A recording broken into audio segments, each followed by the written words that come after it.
Selaku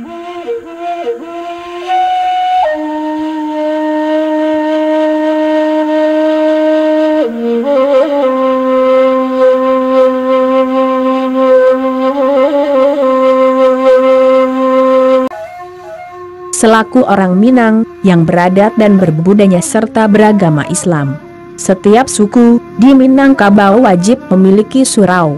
Hal ini disampaikan Mak Syukurang Kumudo kepada media ini di Kurai, Bukit Tinggi, Sumatera Barat, Jumat 5 Mei 2023. Menurut Tangku Mudo, sejak adanya etnis Minangkabau, keberadaan surau di masing-masing suku sudah ada.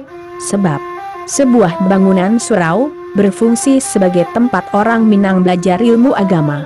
Selain itu, surau juga dipergunakan untuk belajar adat budaya. Sesuai filosofi orang Minang, adat Basandi Syarak, Syarak Basandi Kitabullah.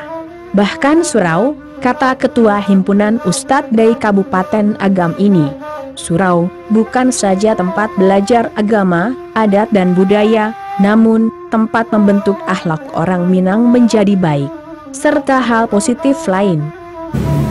Mako banamo surau di Minangkabau, mako hukumnya di Minangkabau secara adat istiadat, surau di setiap suku wajib hukumnya adu. Kenapa? Kalau orang yang laki-laki telah berumah tangga, andai kata di dalam menjalin rumah tangga terjadi hal-hal yang memang harus berpisah dari rumah. Nah, kalau bahasa kerennya di dalam adat mangucia dari rumah. Nah, mangucia dari rumah kama nyopai, maka nyopai kasur. Itu fungsi daripada surau. Fungsi berikut bagi angkatan-angkatan muda yang bernama laki-laki. Kalau dahulu yang namanya anak laki-laki malu lalu di rumah orang lain, malu lalu di rumah di sana. Di mana lalunya di surau.